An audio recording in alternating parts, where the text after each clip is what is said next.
Welcome to Soulfire Wisdom with Kate Olson. As an evolving spirit and change adventure navigator, it is Kate's mission to empower and guide you on your path and inspire your truest passions. She will encourage you to share your gifts, speak your truth, and ignite your inner wisdom and purpose. She hopes to do so with a little humor and grace, and her own soulfire passion. Kate talks with amazing guests who have embraced the pursuit and are fanning the flames of their own passion, purpose, and soulfire wisdom. Now here's your host, Kate. Good afternoon. Welcome to Soulfire Wisdom and Tips, Tricks, and Triumphs Tuesday. So if this is your first time listening, I'm a hypnotherapist, NLP practitioner, Reiki master, and a life coach. But I like to call myself a change adventure navigator because I love guiding clients through obstacles and adversity to find their path, purpose, and peace.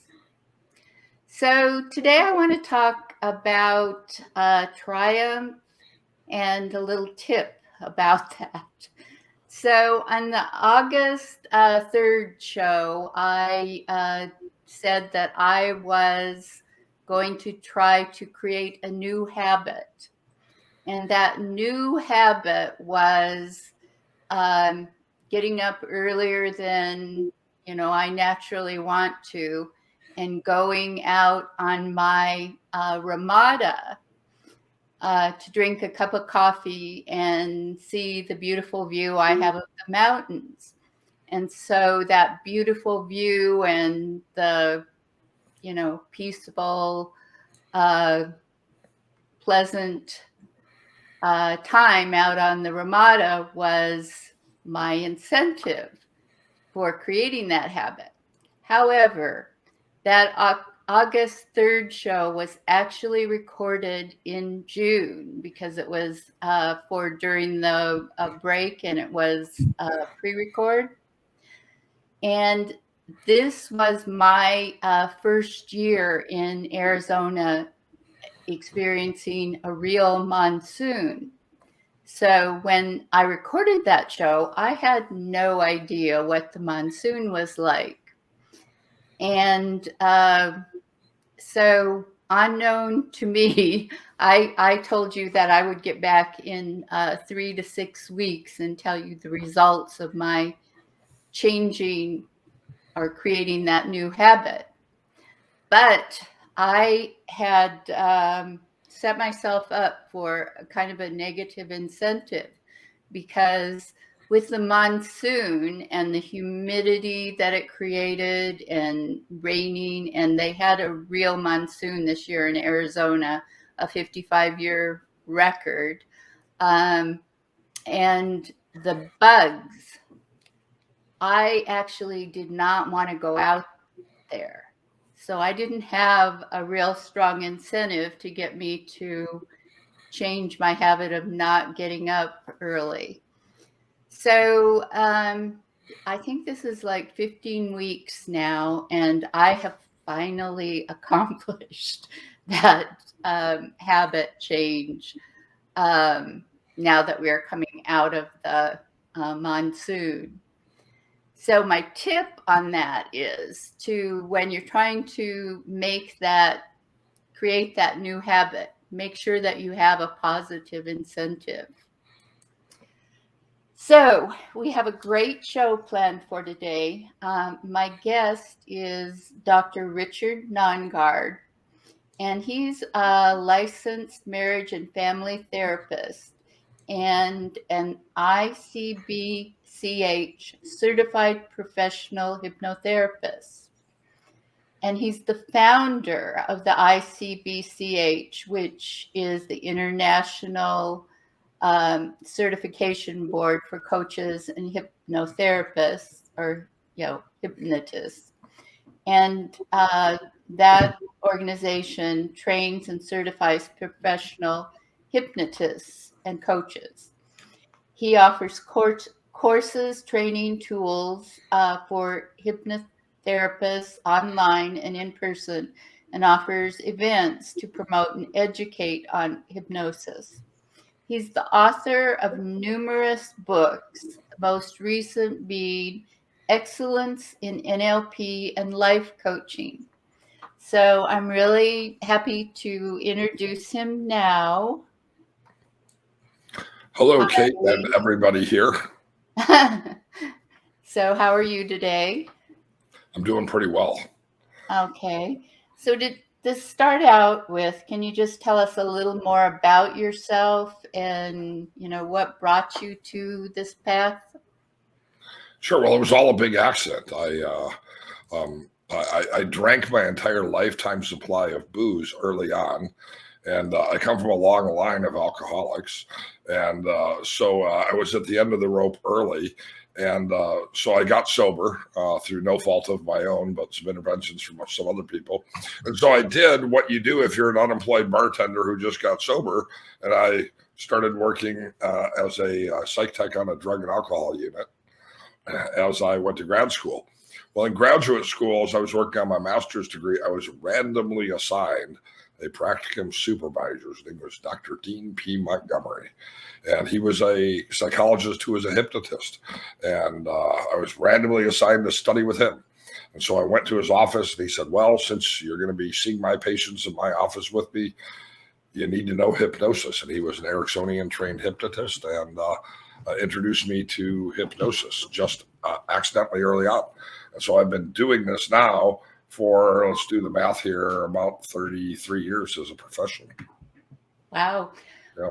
I actually didn't know that. At least the first part of that story I hadn't heard before. I actually know Dr. Nongard because I took a couple of his courses. I actually got medical hypnosis certification from his classes. So I heard the part about you taking the Ericksonian, study. Dean mentored me. There wasn't really a class. He learned from Milton Erickson in Arizona, and a lot of things were done very informally and through studying and observation. A lot of people go to Arizona to Milton Erickson's house. He worked out of his house because he was a polio survivor, and Dean had the fortune of learning hypnosis from him. And so Dean used that in his practice, and he taught me that I can help addicts with withdrawal. He taught me that I can help people sleep better. He taught me that I can help depressed folks become happier. And he taught me all kinds of things that hypnosis can help people with. And I've been fascinated with hypnosis ever since. And of course, you actually got me to take a closer look at the Ericksonian viewpoint on things, because before I read your book on that, I knew he had important philosophies, but I thought he was kind of boring. Right. So how have you fared through the past year and, year and a half of the pandemic and everything that it's brought? So other than the death and destruction it's certainly brought, and to my family as well, I moved to Houston in November of last year. My favorite uncle who lived here in Houston helped me I was in Nevada and he was here.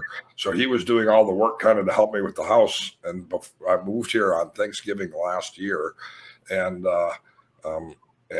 he got COVID that week and passed away. So lots of bad things have happened to a lot of people, but there's always an open door when one opportunity closes and another opens. This is what the entire Taoism is based on. The idea of the yin, the yang, that there's opportunity on both sides of the door. And while there's been lots of tragedy in the story of COVID over the last 18 months for many people, the reality is it's also brought some significant changes. So I've always worked with people online doing hypnosis and coaching online and working with people from around the world. I've been doing that for many, many years. First on WebEx, I think, and then on Skype when it was popular, then on Zoom. But the changes in the last year have been phenomenal because everybody has adopted the idea of what we had to do in an office, we can now do online. And online hypnosis and online hypnotherapy, I think, opens the doorway to more people learning that they can personally benefit from hypnosis. It helps people reach out that otherwise probably wouldn't have reached out. And more hypnotists are becoming comfortable offering their services online. And the result is, I think, that one of the good things about COVID is that it has opened the door to a new type of delivery for hypnosis, that it doesn't require that I'm actually simply sitting in front of somebody. Very true. So now you focus mostly on training and educating hypnotists, but you had your own practice for many years. Can you tell us a little bit about the part that hypnosis played in your practice? Well, I still see a lot of clients for hypnosis. I always maintained an office where I saw people up until November, March of 2020. That's when the governor of Nevada closed the offices, and I ended up moving out of my office, deciding to move to Texas. I haven't opened up a physical office here. I probably will, because I actually think that even though I do a lot of training and write a lot of books, you can't do a good job of training unless you're actually seeing people, because we're always learning new things and growing and experiencing changes in the way that we provide services. So for me, it's been 30 some years of seeing clients, and I continue to see clients. I love to see clients. I love to see them in my office. I love to see them online. And it's really it's really pretty cool to be with somebody as they make significant life changes. Most people don't call the hypnotist first. We're like the witch doctor. We're the last one they call. Very true. I'm working with a 67-year-old guy right now who's 300 pounds and 5'7". For him, weight loss is life or death. He reached out to me. He's 67. He's known he's had this problem for a long time. He's tried a lot of other things, reached out to a lot of other people. People go to the hypnotist, unfortunately, as the last resort. I wish it was the first resort, but he was so filled with hope when I met with him for a second session today. He had lost 4 pounds this week, which, by the way, is significant and good weight loss. Too much weight loss is actually unhealthy. We want to lose it slowly. About 2 to 3 pounds a week is actually sustainable and healthy weight loss. And it was fantastic to be able to see somebody who already has experienced transformation as a result of hypnosis. Yes, that is very rewarding to be able to help people when, everything else they've tried has failed. So from your, 30 some years of experience, what would you say is it that makes hypnosis, so powerful? That's easy. It's a great question too, though. What makes hypnosis so powerful is the component of mindfulness. It brings us into the present moment. So many people are busy missing life because they're worried about not being able to hang on to life. What I mean by that is this. I was at my son's college graduation, I guess in 2018, and he was the equivalent of the valedictorian at University of Oklahoma. And he got to do the speech for 12,000 people, big award winner. And all those parents brought their cameras so they could take pictures, so they would have a picture of that moment. I intentionally didn't bring a camera. I turned my phone off during the presentation. I had faith the University of Oklahoma probably would hire better photographers than me. So that was one. But second of all, I didn't want to miss the moment by staring at it through the lens of a camera. I saw this in Hawaii. I was on vacation in Hawaii, and everyone was looking at the beautiful sunset on their vacation through a camera so that they would have it later, worried that they wouldn't have it, that they would miss that, rather than being able to enjoy it in the present moment. So evolutionary biology, the way that has worked over the millions of years that people have become people, is that it scans the past experiences to predict the disasters of the future.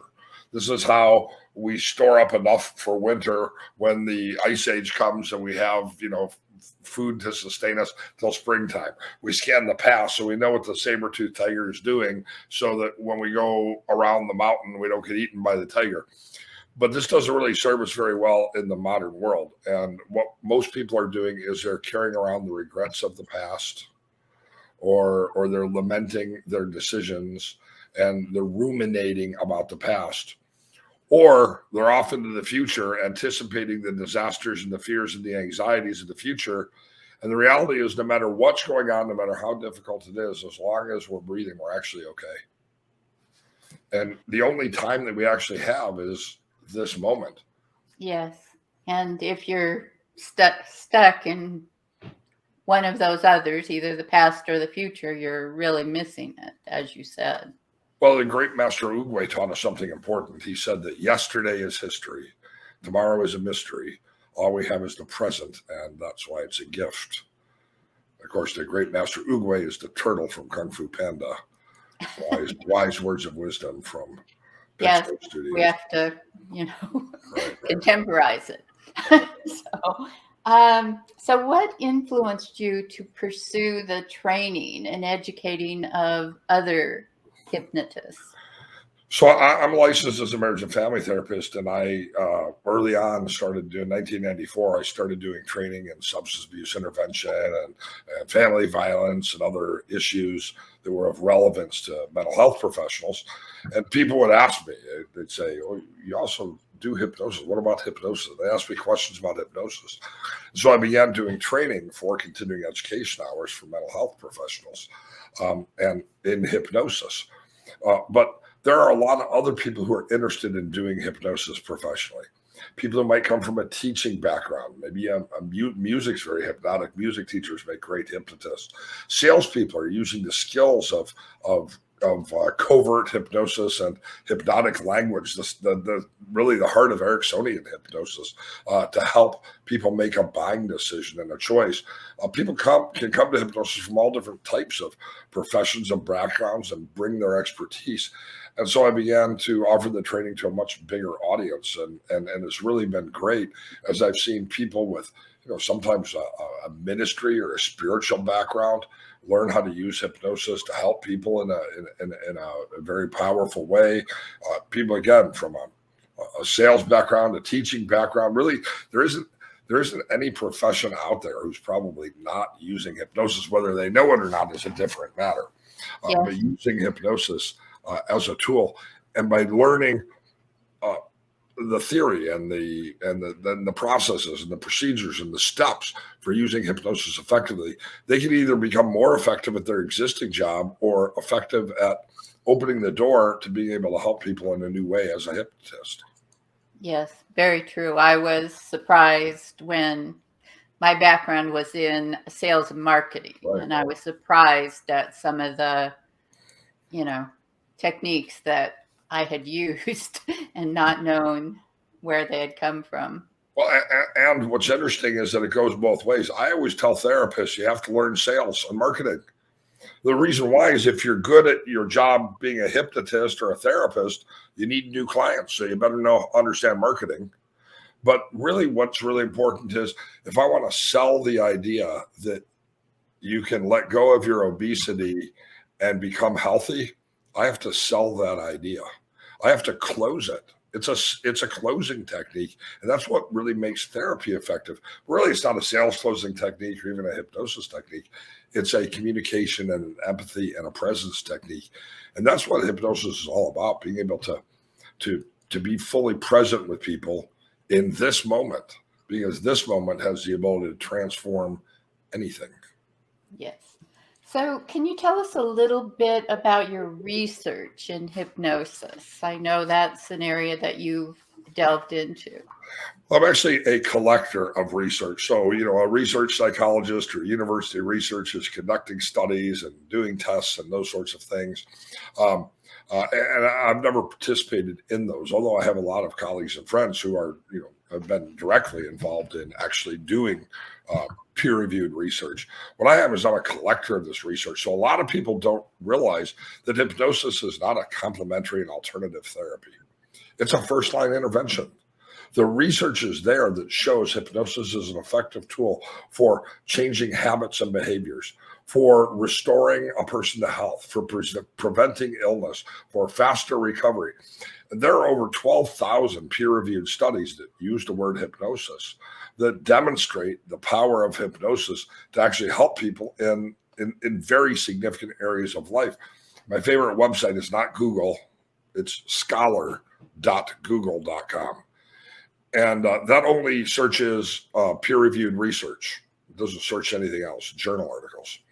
And you can go over to scholar.google.com and you can type in hypnosis cancer, hypnosis anxiety, hypnosis stop smoking, hypnosis goal setting, hypnosis sports performance, hypnosis Olympic athletes, whatever you want to type in, and you're going to find somebody's probably researched it. And here's the crazy thing.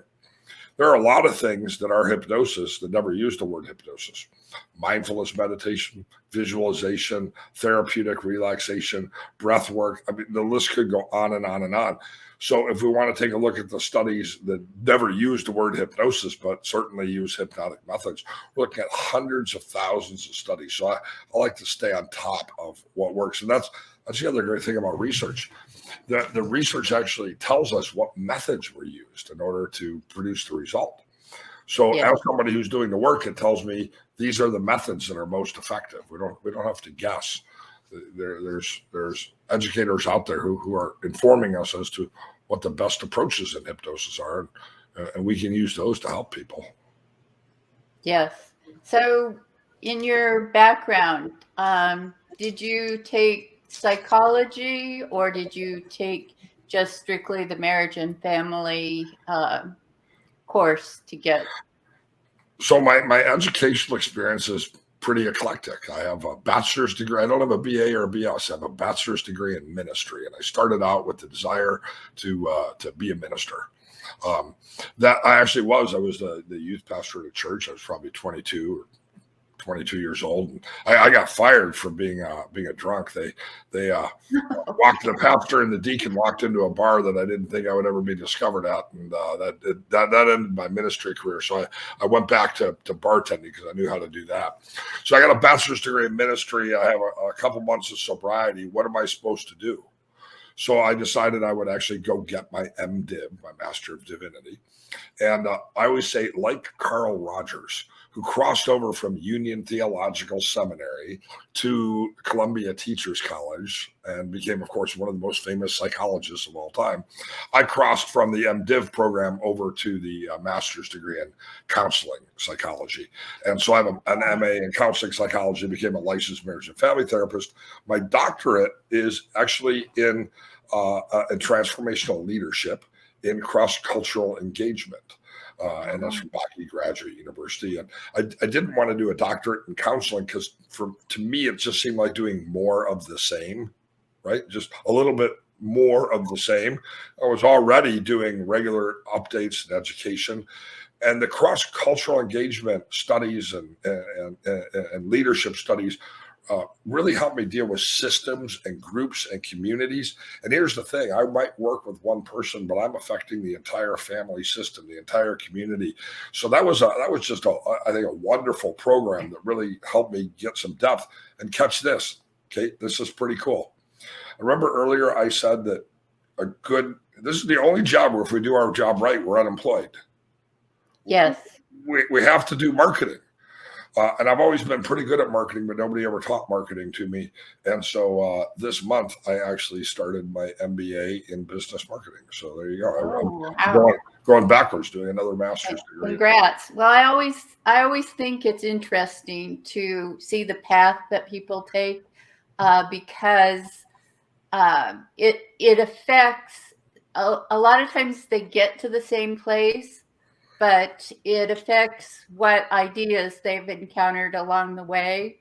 Like I got a bachelor's in psychology, and it was at the time when there was this battle between behavioral psychology and clinical psychology. And the college that I went to was very focused on the behavioral. So the science and the research, they thought everybody should be doing that. So I worked with rats. I wrote the research papers and all of that. And then when I started going to graduate school, I went for counseling. So I did it through the education department. And so I got that clinical part, that side of it, which was, two different sides of the coin. And then what I've come across through studying the coaching and the hypnosis kind of ties the two together. So. Yeah, and it's interesting the way I'll study all these different techniques, and I think we're probably within a few years of each other age-wise. So I was, studying, of course, cognitive behavioral therapy, and that was the big thing in our age bracket. But here's the deal: techniques change over time. Yeah. Now we recognize, of course, what we might call third wave behavioralism or contextual psychology as being most effective. But here's the real research. The real research shows that the method, the technique, is actually one of the least important variables.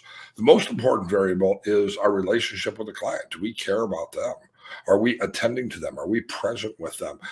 Do we actually enjoy helping people? So hypnotists, counselors, therapists, what's far more important than that, I meet a lot of counselors and hypnotists who actually use bad techniques or outdated techniques. A lot of my colleagues, they don't know anything about third wave behavioralism. They went to grad school 30 years ago, right? And yet they still have great results, and they have great results because they're good people. In hypnosis, I hear hypnotists say, "Oh, I'm a regression hypnotist. So regress to cause gets all these people." It doesn't. People are getting well despite the techniques you're using because you're an awesome person. Give yourself some credit because you have empathy, concern, compassion, connection, rapport, and you care about people. And that's what's really far more important than even training or the methods. Yes, it is to a certain degree. But if a person has good techniques, it can really help the client because the client is the one who's doing the work. And that's why I like to stay on top of the research. When I have a new client, I want to use what's most likely to work. And if I know the research, I know what's most likely to work. I might become very experimental or experiential with somebody doing things I've never done before later in the process. But you're absolutely right that keeping current on techniques is important because I want to be able to, I've never met the client before, first time they're in my office. I want to use what's most likely to work. And the research now shows it's really a combination of behavioralism with cognitive therapy. There's a missing component that B.F. Skinner missed and that Albert Ellis missed, and that is the power of language. This was Milton Erickson's major contribution. And so fortunately we have some new strategies and techniques and ideas in relational frame theory or acceptance and commitment therapy and dialectical behavioral therapy. What's interesting is sometimes hypnotists say, well, wait a minute, Richard, aren't you teaching psychology there? The reality is those folks are actually, in many cases, King Solomon said it best, there's nothing new under the sun. They're actually practicing Buddhism without ordination because these ideas are as old as the sun. Nothing is new. And the way we express them and the way we experience them and contextually is always changing and different and evolving. But the ideas of mindfulness and the value of the present moment,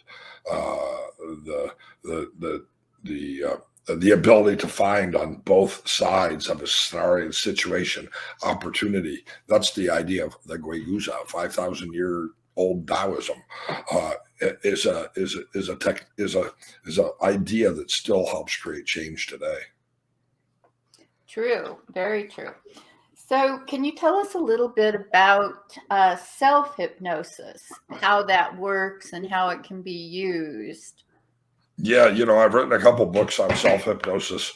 One of those books is titled "The 7 Most Effective Methods of Self-Hypnosis," and I'm surprised at how popular it is. I was just looking yesterday; there's about 250 5-star reviews on it from just the last year. The book's been out a little over a year. People are really interested in self-hypnosis. Self-hypnosis, sometimes referred to as autosuggestion, uh, autogenic training, creating from within myself, all strategies for taking control of our thoughts, our feelings, our behaviors. And self-hypnosis really isn't rocket surgery. It's actually pretty easy to do. There are a lot of different strategies that we can use. And here's the cool thing. Self-hypnosis doesn't even take 45 minutes. I can do self-hypnosis in a minute. All I have to do is bring my attention to the present moment, have an open mind, share with my higher self the intentions and the affirmations that'll help me make lasting change, and then move forward from this moment into the next moment, taking action on those things. And we can use, relaxation strategies to reinforce this, or visualization, and we can create a process that has ritual or value. Ritual always has value, or Catholic Church, 2,000 years old, very, very, very enjoys ritual. Lots of religions do. These sustain time because of ritual, familiarity, and self-hypnosis isn't complex. It's something that is available to each and every one of us without really much training. Yes, I have people ask me about self-hypnosis a lot, and some of them are less afraid of self-hypnosis because, it eliminates the hypnotherapist, which seems to scare a lot of people. Yeah, they think we're doctors, that's why. Yeah, I was surprised just the other day when I went to my accountant to file my taxes, and she didn't know I was a hypnotherapist until the very end when she asked me what I did. And I told her, and she said, "Oh, I would have been, afraid if I would have known that from the beginning, because I would have felt like you could just make me do what you wanted." Well, Hollywood hasn't done the public's perception of the hypnosis any favors. People think, back to, the old time, horror movies, right? And Frankenstein, is an ego or mindless drones following in a hypnotic state, and Dracula, look deep into my eyes, in the movie Office Space, recent movie, I guess, maybe 10 years ago, Jennifer Aniston and, this guy, they work at a restaurant as waiters, waitresses. He goes to see a hypnotist. The hypnotist dies halfway through the session, so he never gets unhypnotized. And so the whole movie is about him being stuck in hypnosis. Well, these things can happen in Hollywood, but they can't happen in real life. This isn't the true nature of hypnosis. And of course, the religious opposition to hypnosis, the fear of the hypnotist himself, goes to, we don't want anyone else taking control of our mind. Well, I don't take control over anybody's mind. I help people use the skills within them to use their mind in the way that the mind was intended to be used, and that is in positive and productive and healthy ways. It's impossible if I could take over somebody's mind. I wouldn't be talking to you today. Yeah, you would be sitting on top of my private island something different. On my private island kingdom with my big pile of gold. So how can hypnosis be a tool in helping people to reach their highest potential?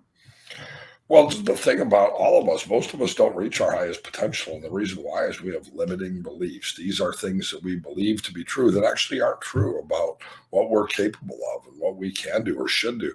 These often comes not only from society and culture, they can come from our parents, they can come from our own from our own significant adult relationships, non-supportive spouses or partners, and what we tell ourselves we act on.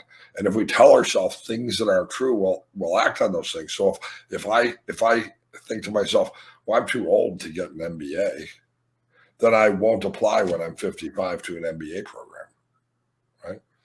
Yeah. But if I say if I believe, well, I got a couple of good years left of doing some business, so I can, I can benefit from this. Then what do? I'll look for the opportunity. I'll enroll in a program, and so we can change the messages that we're telling ourselves. We have 50,000 thoughts a day. That's a lot of thoughts. These are self-talk, fragments of a sentence. These are, non-specific feelings and judgments. Like a fish swims in water, a people swims in thoughts. And we don't even know what they are. They're all at our subconscious level. And by being able to change our self-talk, this is what the heart of autosuggestion is. We're teaching ourselves to transcend any of those things that are holding us back and to actually be the best in this moment. Just last week, I was at a conference in Florida, and Tony Robbins was one of the speakers, and he said something that was, pretty interesting. He said the definition of happiness is motivation, or the definition of happiness is progress, right? Because everything is either growing or dying. And so as long as we're making progress, we're happy. We have to be making progress. And when I meet people who are depressed or not happy, these are people who are stuck. They're not growing anymore. And it's our thoughts that control whether or not we grow. That's what we water our progress with right thinking. Yes. Yes. So tell us about a little bit about your books, and specifically the latest book you have, The Excellence in NLP and Life Coaching. Yes. There happens to be on my desk because it's the most recent book I've written. I've written 28 books. Some of these books are hypnosis books. Some of these are counseling books. I've written a couple leadership and business books. Wrote a book titled Viral Leadership that the former CEO of General Electric Capital wrote the foreword for, and Chris Nassetta, who's the CEO of Hilton Worldwide, wrote a blurb for the back of the book. Viral Leadership used to be a good book title before COVID. Not such a great book title now. But I've written some books that I think can, truly help people. I wrote a book that's kind of fun called The Step Spouse. How to stay sane when their ex is driving you crazy, right? I wrote a book called The Couple's Treasure Chest that teaches couples how to store up marital treasure rather than cashing in green stamps of really distrust and dissension, that most often resentment that people often save up. But most of my books are hypnosis textbooks that train other people in hypnosis, NLP, life coaching. And those are script books. Those are kind of how-to books. One of those books is called Reframing Hypnotherapy, and it really talks about integrating contextual psychology or third-wave behavioralism into hypnosis and helping clients really stay in the present moment. And I think I'm probably most well known at this point for all the books that I've written, because that's actually a lot of books. Yeah. I enjoy writing, so there you go. Okay, so the Excellence in NLP and Life Coaching, that's directed toward coaches. Yeah, coaches, hypnotists, therapists, teachers, anybody who's mentoring, leading, helping other people. It could be a pastor. It could be an elementary school teacher. The language in there probably is geared towards the coach and the therapist from the perspective of a business coach or somebody who's helping people deal with their emotional blocks or overcome those limiting beliefs. Really, there are lots of strategies in there that are really useful to anybody who's in a leadership position who wants to see others reach their highest level of potential. Okay. So what is the greatest challenge that you encounter in the work that you currently do? I think that probably the greatest challenge is on a practical level. A lot of hypnotists and coaches and others, they have a really sincere desire to help people, but they have no clue how to market themselves and to tell people about their services. They do random Facebook lives that nobody's watching. They post a 10% discount, which people don't pick a helper based on price. And they just have no clue. They get so frustrated that nobody's calling them. And so I've become really passionate about helping others market their services, build websites that have two-way communication so that they can enter into and create community. Because that's really what leads to success. So I think the biggest block that professionals have, again, is just an inability. They know how to help people, but they don't know how to find people to help. And I help them with that. The people who call me and schedule an appointment with me, I think their biggest problem is self-doubt. They don't believe they're worthy or that they should have good things in life. And the reality is we were created to have the best life. And we are entitled to the best life. And even if our own actions, because I've done a lot of things wrong in life, have led to some of our misery, we can forgive ourselves and we can move forward towards excellence. And I love helping people do that. So then what's the biggest gift or benefit that you get from doing what you do? Well, I love doing the work that I do. You know what? I got a favorite story about that. This is when I was living in Oklahoma, and I stopped to refill my big iced tea at a convenience store. Drink a lot of iced tea, and no sugar, by the way, just so you know that. Just tea water. I stopped to refill my tea, and I walk up to the check stand, and there's a guy standing there, and he's got a purple mohawk, and he's behind the counter, and he's got I don't know, he had like a nose ring tied over here to a chain on his, some guy sitting on a box behind him over there, clipped onto his lover's nipple, I guess. I don't know what was going on. And just a typical weird looking convenience store person late at night. I like put my tea up there, and he looks down at me from the check stand. He said, "Richard." I said, "Yes." He said, "Hey, what's up?" And I said, "Not much." I didn't recognize him. He said, "You remember me?" I'm like, "Yeah, sure." And he's like, "I'm Bart." And I'm like, "Bart, good to see you." And he's like, "Yeah, Bart from your therapy group." And I had done a therapy group like 5 years before this with troubled teens. And he said, "Your group was so important to me." And I said, "Well, it looks like you got great things going on here. You got this job late shift at the community." Oh, he said, this store is the best store to work for. He said, "They're really flexible with me." He said, "I've enrolled in the social work program at Northeastern University, and they give me a completely flexible schedule, so I'm able to stay in school. And I'm going to be finishing my social work degree next semester." And he's like, "And I really have to thank you for that path. So I'm really glad that I had a chance to see you. I hope you come back in the store again." I walked out of there with a big head thinking to myself, wow, the work that we do is awesome because we get to see people become their best. I bet you he's a fantastic social worker right now, really making an impact in his community. So we can see that the work that we do with somebody affects not just one person, but the whole community. And that's some powerful stuff. Yes, definitely. So the next question is kind of a little bit off topic, but I've been asking all my guests for a while now. So I will ask you, what has surprised you most about life so far? That nothing stays the same. That, people like, "Oh, this COVID thing has changed everything." No, everything changes all the time. The COVID thing's not staying the same. It's going to change. Either it's going to get better or it's going to get worse. Nothing stays the same. Everything changes. Relationships change. Finances change. Goals change. Everything changes around us. And so this is why psychological flexibility is really one of the keys to success.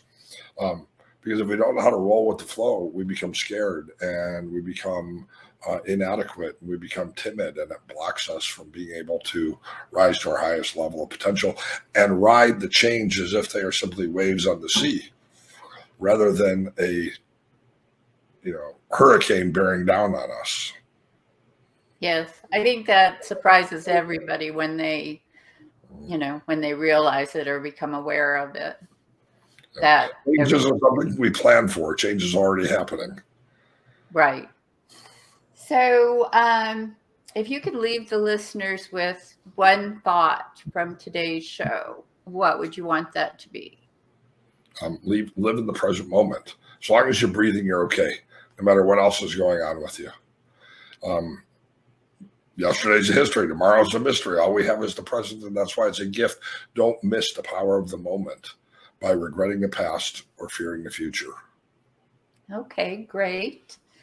So, if people want to get in touch with you, find out more about anything that you're doing or hypnosis in general, how can they do that?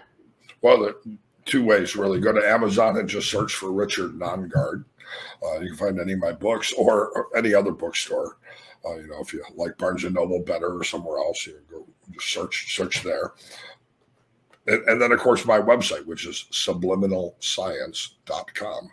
And subliminalscience.com is a page that has all my trainings and all my books and all of everything that I do on there. So subliminalscience.com is the easiest place to find me. Okay. And if that's pretty easy, but if you forget that, you can go to the radio website, which is soulfireradio.com, click on guest, and scroll down to Richard's name, Dr. Richard Nongard, and the website is listed there. So thank you for being here and talking about this. I know, as much as we talk about it, it's still a subject that a lot of people don't really understand. Yeah, well, I'm glad I was able to share it. I hope somebody benefited from it. So, okay. And I do have a quote for the audience to take with them through your week, and that is, "You're the only one who can unlock your true potential, and hypnosis is the key." And that was said by Juliet C. Obodo. So thank you for listening. And we have another great show planned for next week. Next week will actually be the last show for Soulfire Wisdom. I've been doing radio show podcasts for 4 years now. 2 years of the Embrace Change with Kate, and now 2 years of Soulfire Wisdom. And I am just feeling like there's something new that I need to do, that a new direction I need to go. And so next week, I'll be having a guest host, Terry Britt, will be guest hosting and interviewing me about the book that I'm going to be releasing shortly and what I'm going to focus on going forward. And I'm not totally sure what the future is going to hold for me, but we'll talk a little bit more about what directions I'm going to be going in. So be sure to join us next week. There still will be things going on the Embrace Change Radio chat. So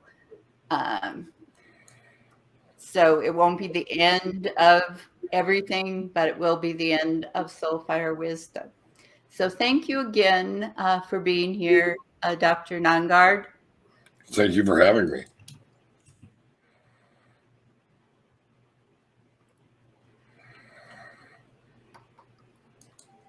Thank you for listening to Soulfire Wisdom with Kate Olson.